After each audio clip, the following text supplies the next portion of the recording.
இப்ப தமிழகத்துல ரொம்பவே பரபரப்பா பேசப்பட்டு இருக்கிற விஷயம் என்னன்னு பாத்தீங்கன்னா அது சசிகலா அவர்கள் தாக்கல் செஞ்சிருக்கிற மறு சீராய்வு மனுதான்.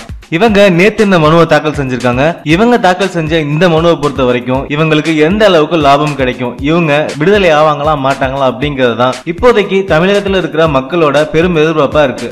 மேலும் சசிகலா அவர்கள் உச்சநீதிமன்றத்தில் தாக்கல் செஞ்சிருக்கிற இந்த சீராய்வு மனுவால அவருக்கு எந்த ஒரு பயனும் கிடைக்காதுன்னு பெரும்பாலான சட்ட வல்லுநர்கள் சொல்லிட்டு இருந்தாலும் ஒரு சிலர் அவங்களுக்கு இதனால சில ஆதாயங்கள் கிடைக்க வாய்ப்பு இருக்குன்னு சொல்லிட்டு இருக்காங்க.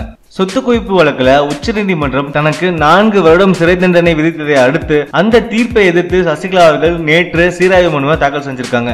மேலும் அதே வழக்குல சிறையில தண்டனை பெற்று வரும் குற்றவாளிகளான இளவரசி மற்றும் சுதாகரன் ஆகியோரும் இதே மாதிரி மனுவை தாக்கல் செஞ்சிருக்காங்க. இந்த சீராய்வு மனுல அவங்க சார்பில் இருந்து முன்வைக்கப்பட்ட கோரிக்கை என்னன்னு பாத்தீங்கன்னா, எப்படி ஜெயலலிதா அவர்களை சொத்து குவிப்பு வழக்குல இருந்து விடுதலை செஞ்சீங்களோ அதே மாதிரி தங்களையும் விடுதலை செய்யணும்னு அந்த மனுவுல குறிப்பிட்டிருக்காங்க. ஆனா தீர்ப்பு வெளியாகிறதுக்கு முன்னாடியே ஜெயலலிதா அவர்கள் மரணம் அடைஞ்சிட்டதுனால அவருக்கு தண்டனை கொடுக்க முடியாதுன்னு உச்சநீதிமன்ற நீதிபதிகள் தங்களோட தீர்ப்புல சொல்லியிருந்தாங்க. அதை எதிர்த்து கர்நாடக அரசு தாக்கல் செஞ்ச மனுவை விசாரிச்ச உச்சநீதிமன்றம் ஜெயலலிதா அவர்களோட சொத்துக்களை கூட யாரும் பறிமுதல் செய்ய முடியாதுன்னு சொல்லி உத்தரவிட்டிருக்காங்க. இந்த அடிப்படையில தான் சசிகலா அவர்களோட தரப்பு வாதமும் முன்வைக்க திட்டமிட்டிருக்காங்க.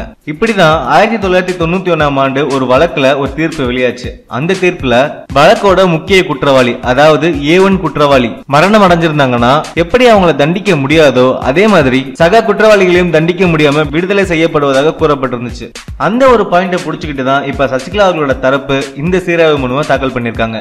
இந்த விஷயத்தை பத்தி சட்ட வல்லுநர்கள் என்ன சொல்லிருக்காங்கன்னா, சசிகலா அவர்கள் தரப்புல சொல்ற வழக்குல 1991ஆம் ஆண்டு நடைபெற்ற வழக்கு நிலுவையில் இருக்கும் போதே அந்த முதல் குற்றவாளி செத்து விட்டாராம். அதனால அந்த வழக்கும் கைவிடப்பட்டது. மேலும் சக குற்றவாளிகளும் தப்பிச்சாங்க.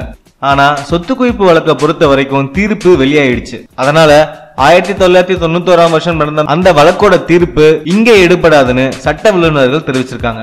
எவ்வளவுதான் கஷ்டப்பட்டு என்னதான் வாதங்களை வச்சாலும் எந்த வழக்க சுட்டி காட்டினாலும் கண்டிப்பா சசிகலா அவர்கள் தரப்புல தாக்கல் செஞ்சிருக்க இந்த சீராய்வு மனுக்கு எந்த ஒரு மதிப்பும் இல்லைன்னு தான் சட்ட வல்லுநர்கள் சொல்லிட்டு இருக்காங்க. ஆனா இருந்தாலும் ரொம்ப நாளைக்கு அப்புறம் சசிகலா அவர்கள் செஞ்சிருக்க இந்த மூவ் மக்கள் கிட்ட கொஞ்சம் பரபரப்பை ஏற்படுத்தியிருக்கு. மேலும் இது போன்ற செய்திகளுக்கு இந்த சேனலை சப்ஸ்கிரைப் பண்ணுங்க. இந்த வீடியோ பிடிச்சிருந்தா லைக் பண்ணுங்க, ஷேர் பண்ணுங்க. இந்த வீடியோ பற்றின கருத்துக்களை கீழே கமெண்ட்ஸ்களை பதிவிடுங்க. நன்றி.